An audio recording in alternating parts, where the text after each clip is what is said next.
The Lord of the Rings, The War of the Rohirrim.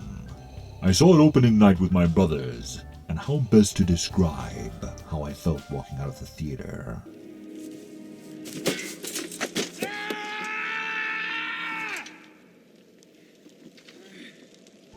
There's something rotten in the Riddermark, and it's this road apple of a movie that plays out like cheap, contrived YA novel fan fiction. When I heard they were making a new Lord of the Rings film, my first thought was, it is a gift. I certainly should have looked this gift horse in the mouth. This was my most anticipated movie of the year, and while I desperately wanted to enjoy it, I should have had the horse sense to temper my expectations. Because when it comes to modern adaptations of my favorite franchises, I should have listened to Éowyn. But do not trust to hope. It has forsaken these lands. Now your mileage may vary on this film, but for me personally, I haven't left a theater in such a bad mood since the Star Wars sequel trilogy. We saw this for my brother's birthday and mine because my birthday's on the 14th, and it was such a disappointment. We watched Kenneth Branagh's Henry V when we got home as a palate cleanser. But enough horsing around. Was there anything I actually enjoyed about this film? Well, Brian Cox Helm Hammerhand was the best part of the film, hammer hands down. But even he was hamstrung by terrible writing. On top of that, the animation was distractingly choppy. I've seen weekly anime shows with better production quality than this. The music was forgettable except for the rare occasions when they used Howard Shore's iconic Rohan theme.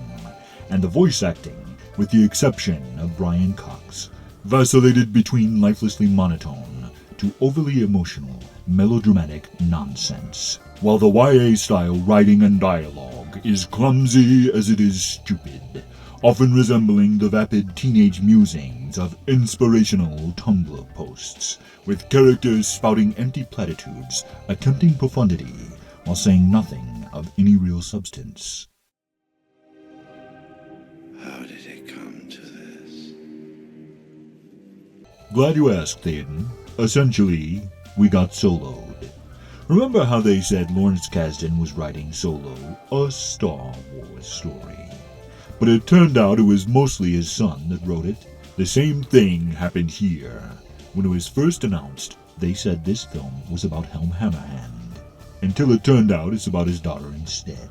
And I thought, well, okay. They said Peter Jackson and Philip O'Boyens are writing it, so it's probably still going to be good. Except, it turns out, it was her daughter and some other guy that wrote this crap. Then, when fans weren't responding well to the announcement of the Hèra character they came up with, they swore up and down she wasn't going to be a, quote, warrior princess type. Except she totally is.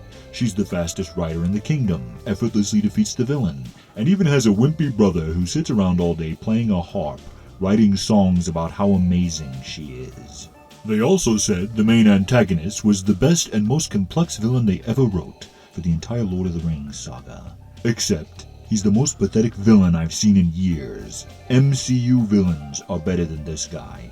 Raylos will probably love him, to be honest. He's emotional, weak, useless, and completely obsessed with the female hero, while she is noble and strong and can't be defined by relationships. Essentially, she's Merida from Brave, without the Scottish charm. While this wuss of a villain makes Kylo Ren look like me. That's right, kids. Kylo Ren is a tougher and more capable villain than this guy. And his final duel with Hèra is so anticlimactic. When it was over, I just sat there like, Is this it? I don't want to beat a dead horse about this, and I'm sorry if I'm seeming overly negative here. But it wasn't just that I didn't like this movie. It was the bait and switch and lies from the creative team. If they wanted to just write a story about a headstrong warrior princess who defends her kingdom from a deranged former childhood friend, set in the world of Middle-earth, written by Philip O'Boyens' daughter, just say you're doing that. Don't lie to your audience, and then call them toxic when they call you out for misleading them. And to everyone out there who said this movie's better than the Hobbit films, I don't know what you're smoking. Your love of the halfling's leaf has clearly slowed your mind.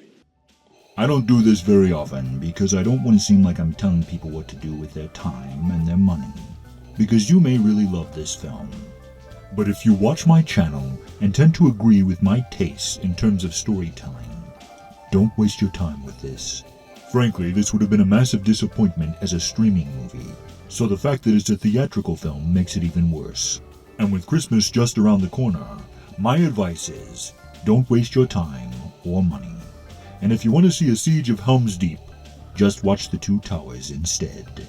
It's been a long time since I've given one of these out, but for me, I give this film 1 out of 5 Death Stars. And would I ever watch it again?